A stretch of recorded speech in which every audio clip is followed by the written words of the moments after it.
ॐ भूर्भुवः स्वः तत्सवितुर्वरेण्यं भर्गो देवस्य धीमहि धियो यो नः प्रचोदयात्।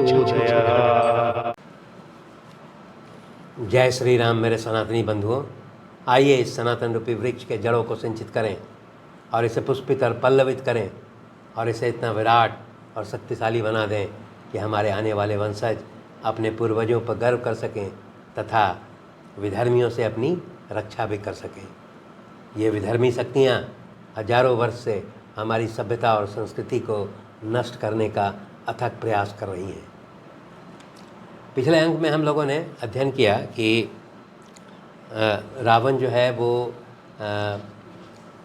महिष्मतिपुरी नामक एक राज्य है, वहाँ का राजा अर्जुन है जो सहस्रबाहु के नाम जाना जाता है, उससे युद्ध करने के लिए जाता है, परंतु वह अर्जुन से युद्ध में पराजित हो जाता है और अर्जुन जो है रावण को अपने कैद में कर लेता है। इसके पश्चात पुलस मुनि जो है वो आकर के अर्जुन से अनुरोध करते हैं और उसके पश्चात अर्जुन जो है वो रावण को मुक्त कर देता है और फिर दोनों में संधि हो जाती है। दोनों में संधि होने के बाद पुनः रावण में अभिमान हो जाता है और वो पृथ्वी के विभिन्न क्षेत्रों में भ्रमण करने लगता है। उसी में वो किष्किंधापुरी नामक स्थान पर जाता है जहाँ का राजा बाली है। वहाँ रावण जा कर के उसको बाली को युद्ध के लिए ललकारता है और फिर वो बाली वहाँ पर चूँकि संध्या उपासना में गया हुआ है, वो दक्षिणी समुद्र तट पर जाता है, परंतु बाली जो है वो रावण को अपने कांख में दबा करके और चारों दिशाओं में समुद्र का भ्रमण करके संध्या उपासना करता है और फिर वापस लंका लौट करके उसको मुक्त कर देता है। रावण जो है बाली के शक्ति से प्रभावित हो जाता है और उससे मित्रता करता है और उसे अपना भाई बना लेता है। दोनों अग्नि प्रज्वलित करके दोनों भाईचारा स्थापित करते हैं। इस अंक में हम लोग उत्तरकांड के 35 एवं 36वें सर्ग के बारे में अध्ययन करेंगे। जब इतना अगस्त्य मुनि जो है वो इसका कथा बताते हैं रावण का, तब श्री रामचंद्र जी जो है अगस्त्य मुनि से पूछते हैं कि क्या उस अवधि में कोई ऐसा वीर पुरुष नहीं था जो कि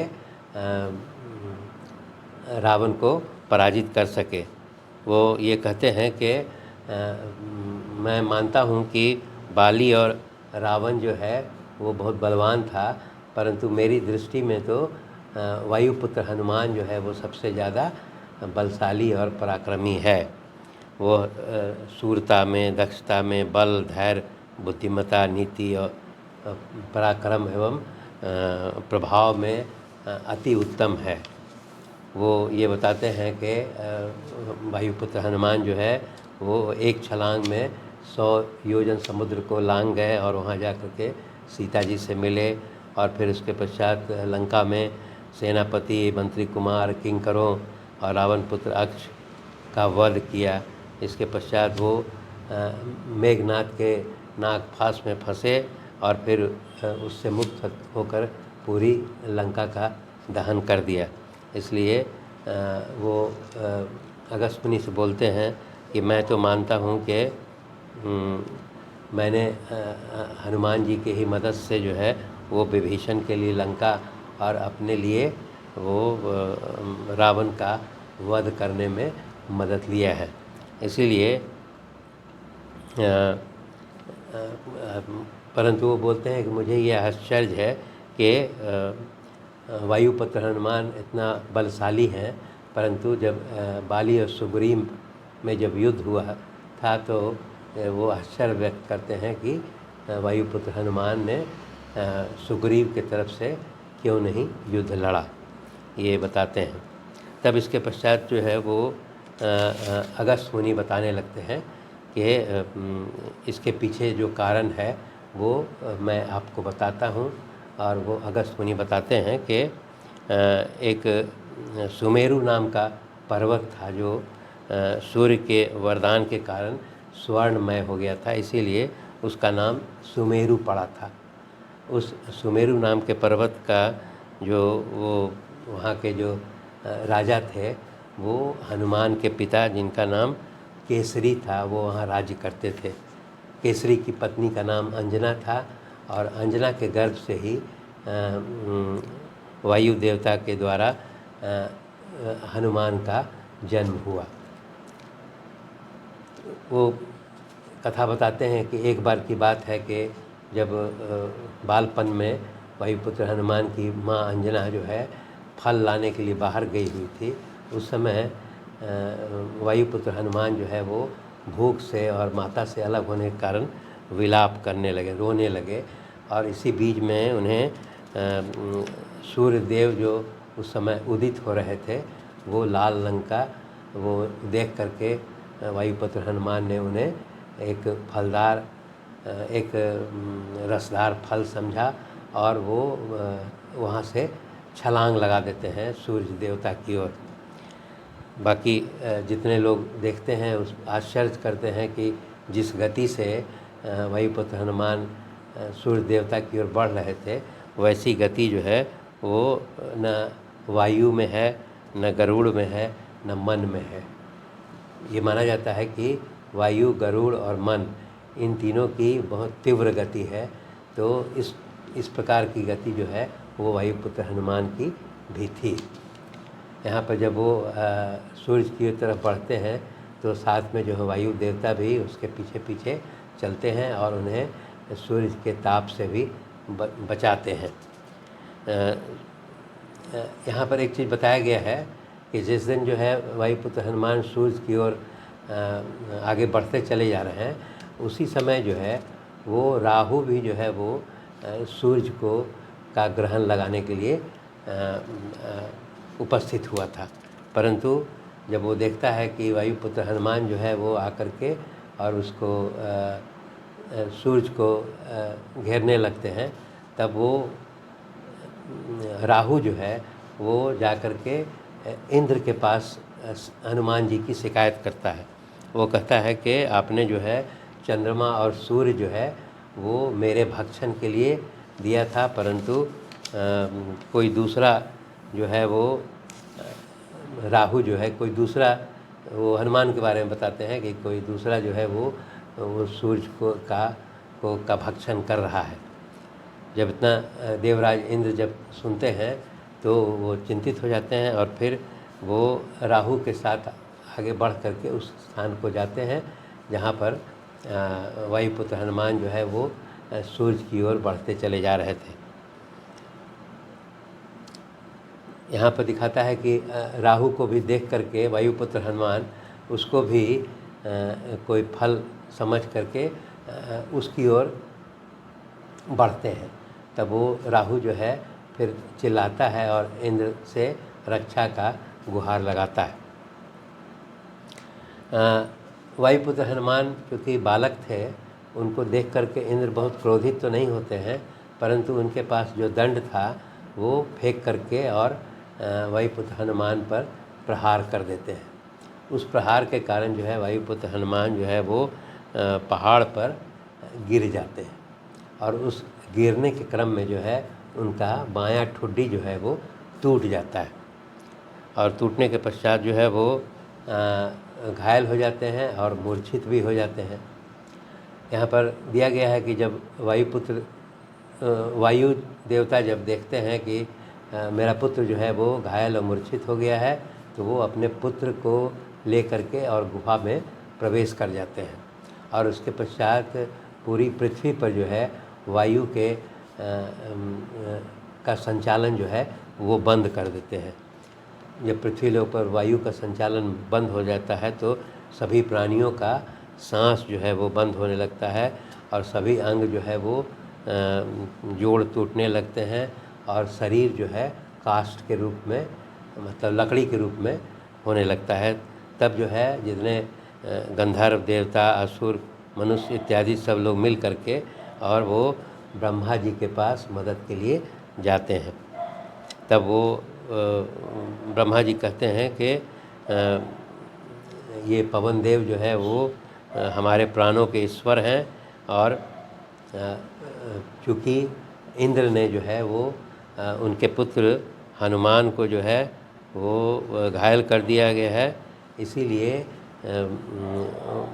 वायु देवता जो है वो कुपित हो गए हैं और कुपित होकर के उन्होंने पृथ्वी पर वायु का संचालन बंद कर दिया है। तब सभी देवता लोग जो है वो ब्रह्मा जी से कहते हैं कि इस प्रकार का जो हम पर विपत्ति आई है उससे उसका निदान करने का अनुरोध करते हैं। तब उसके पश्चात जो है वो ब्रह्मा जी जो है सभी देवता और गंधर्व, नाग और गोहक इत्यादि प्रजाओं को साथ लेकर के उस स्थान पर जाते हैं जहाँ पर वायु देवता अपने पुत्र हनुमान को लेकर के गुफा में बैठे हुए हैं। यहाँ पर दिखाता है कि पुत्र के मारे जाने के कारण जो है वायु देवता काफ़ी कुपित हैं और दुखी हैं। जब वहाँ ब्रह्मा जी पहुँचते हैं तो ब्रह्मा जी का वायु देवता स्वागत करते हैं और ब्रह्मा जी जो है प्रेम से अपने हाथ को वायुपुत्र हनुमान के सर पर फेरते हैं, जिससे कि हनुमान तुरंत पुनः जीवित होकर के खड़े हो जाते हैं। जब हनुमान जीवित होकर के खड़े हो जाते हैं तो वायु देवता प्रसन्न हो जाते हैं और अविलंब ही जो है पूरी पृथ्वी पर वायु का संचालन प्रारंभ कर देते हैं। इसके पश्चात जब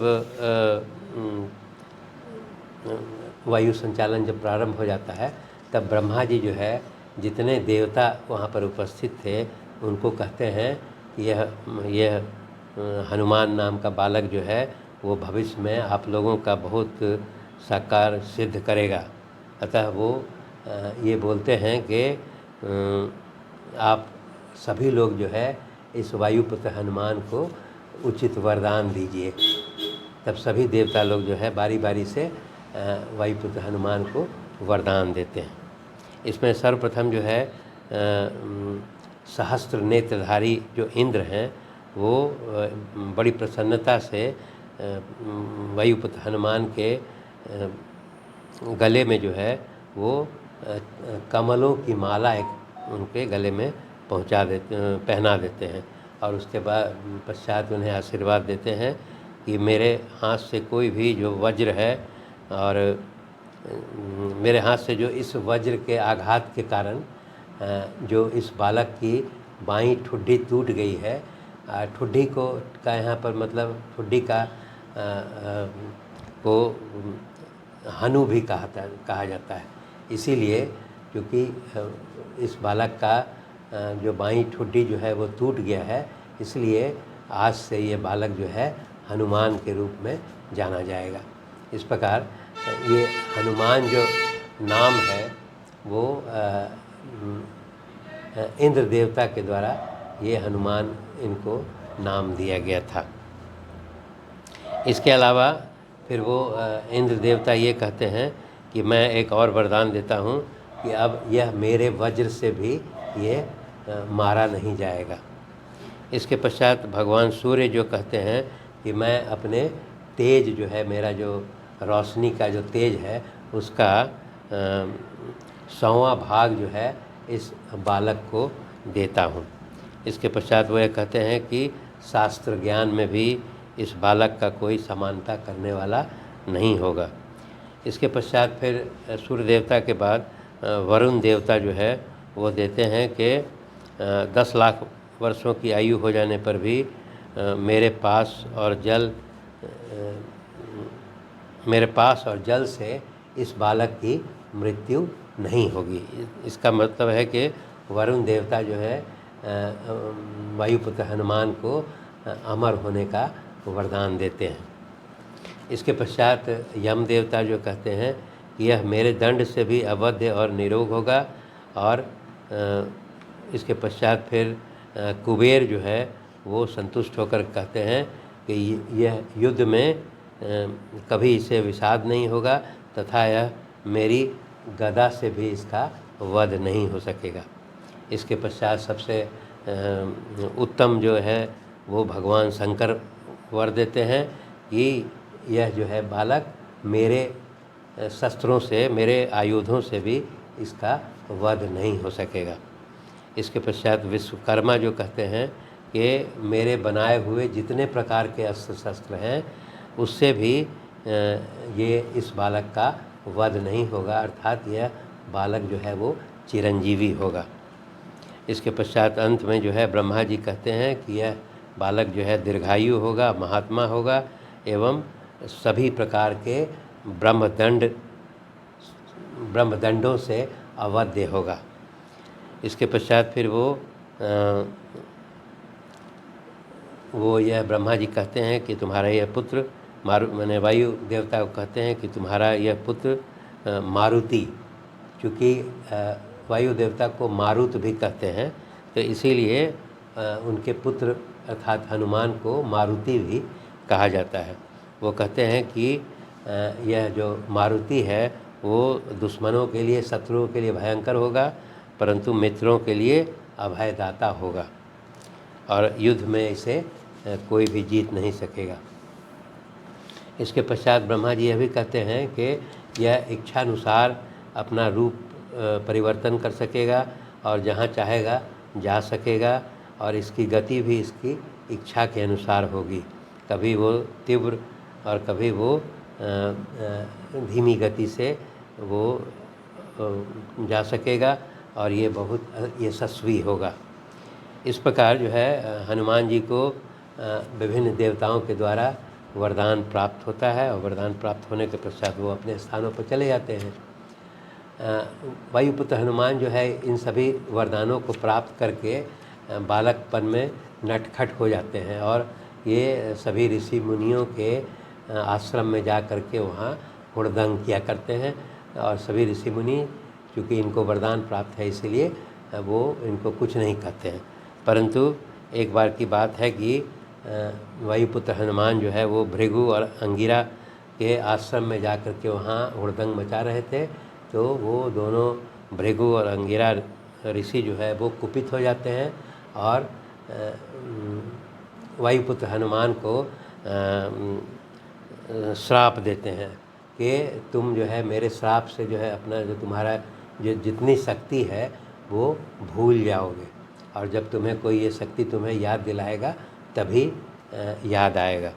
इसी कारण से जो है वो अगस्त्य ऋषि बताते हैं कि इसी कारण से वो वायुपुत्र हनुमान अपने शक्तियों को भूल गए थे, जिसके कारण जो है जब बाली और सुग्रीव में युद्ध हो रहा था तो वो सुग्रीव के तरफ से उनका कोई मदद नहीं कर सके।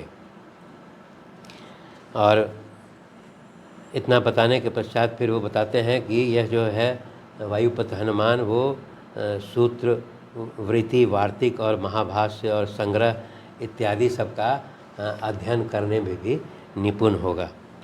तब उसके पश्चात अगस्त्य ऋषि यह बताते हैं कि ये जितने भी वानर हैं जैसे सुग्रीव, मैंद, द्विद, नील, तार, नल, रंभ, ये जितने महाकपीश्वर हैं ये सभी जो हैं देवता जो है वो आपकी मदद के लिए ही उत्पन्न हुए थे।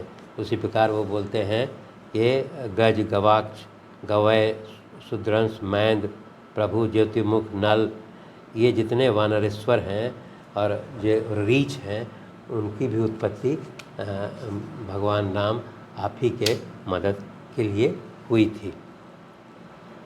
इसके पश्चात जो है वो अगस्त्य मुनि कहते हैं कि अब मुझे जितना वार्तालाप करना था वो पूर्ण हो गया, इसलिए वो अगस्त्य मुनि वहाँ से जाने की इच्छा व्यक्त करते हैं, परंतु श्री राम उनसे अनुरोध करते हैं कि मैं जब विभिन्न प्रकार का यज्ञ करूँगा तो उसमें आप निश्चित उपस्थित हों। इस प्रकार का कह करके फिर वो अगस्त्य मुनि वहाँ से आश्वासन देते हुए राम को उसको आशीर्वाद देते हुए वहाँ से प्रस्थान कर जाते हैं। धन्यवाद।